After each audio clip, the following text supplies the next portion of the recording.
उनको पूर्ण किया जाए, लेकिन उन सारी खाली पोस्टों पे रियासत के पुश्तंदी बाशिंदों को लगाया जाए, क्योंकि हमारे यहाँ जम्मू कश्मीर के लोगों को, जम्मू कश्मीर के लिखे पढ़े नौजवानों को और कोई सहूलियत मौसूल नहीं है।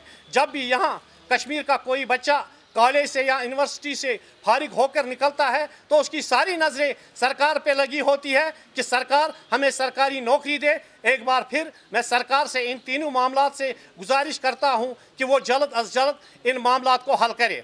नंबर आज की बात हम ये कहेंगे कि जो जदोजहद चल रही है, हम जो मुअज़्ज़ज़ मुलाज़मीन है EJCC के बैनर तले जो अवामुल नास की खदमत करते हैं, हम भी सख्त प्रोग्राम दे सकते हैं, लेकिन हम ऐसा नहीं इसलिए नहीं कर पाते हैं क्योंकि हमारा मैंडेट है कि रियासती अवाम की खदमत हमारा अवलीन फ़र्ज़ है।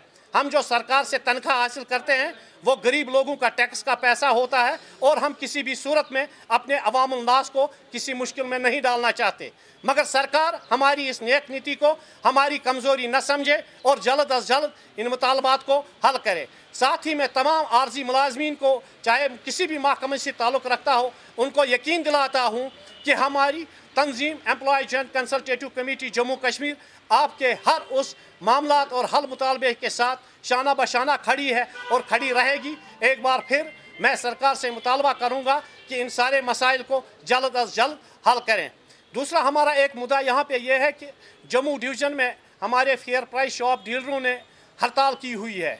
चूँकि आपको पता है कि पैंडेमिक चल रहा है, मैं उनसे अदमन गुजारिश करता हूँ कि आपकी जो भी जायज़ मांग है वो जायज़ है। आप जो कहते हैं, आप अपना जो कैरेज का पैसा है वो मांगते हैं, आप अपना कमीशन का पैसा है वो मांगता है, सरकार को वो अवलीन फुर्सत में उनको देना चाहिए।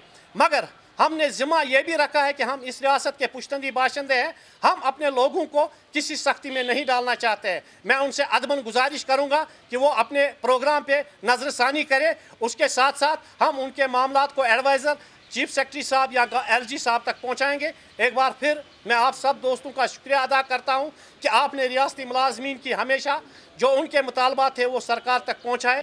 सरकार को ट्रांसफ़र पॉलिसी बनानी चाहिए, क्योंकि इससे दो मसले हैं कि अगर हम देखेंगे कि अगर आप किसी को विक्टिमाइज़ करेंगे, उसको ट्रांसफ़र करेंगे, तो आप ये है कि या तो उसने किसी बड़े अफसर या किसी हुक्मरान की कोई गलत बात न मानी हो, या कोई उसने ऐसा गलत काम किया हो जो उसे हुक्मरानों ने उसको हटाना पड़ा।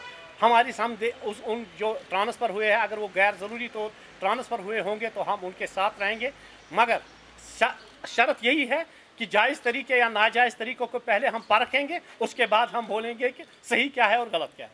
मैं उनसे यही अदबन गुजारिश करूँगा, सबसे पहले वो एक ही प्लेटफॉर्म पे खुद जमा हो जाए।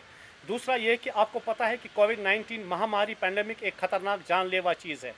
इसका हमने बेसिकली हम नहीं चाहेंगे कि हमारे जो लोग हैं अवामुल नास, जिनके टैक्स का पैसा हम तनख्वाह की सूरत में लेते हैं, हम नहीं चाहेंगे कि उनको कोई तकलीफ़ हो। लेकिन जहाँ तक हिमायत का सवाल है, हम हर उस बैनर पर, हर उस प्लेटफॉर्म पे उनकी हिमायत करते हैं। आपने देखा होगा कि पिछले बार हमने तमाम ज़िलों के 10 सदर मुकामात पे उनकी हिमायत में एहतजाज भी किया और आइंदा भी करते रहेंगे। मैं उनसे यही दरख्वास्त करूँगा कि वो मुत्तहिद हो जाए, एक प्रोग्राम दें और हम सब उसका साथ देंगे। मैं उनसे यही कहूँगा। बाकी वो जो कहते हैं उनके कहने से कुछ नहीं होता है, हम अमली तौर उनके साथ हैं और अमली तौर हम नहीं चाहेंगे कोविड-19 में रियासत के 1,25,00,000 लोगों को कोई तकलीफ पहुँचे, क्योंकि हमारा ज़िम्मा वो भी है।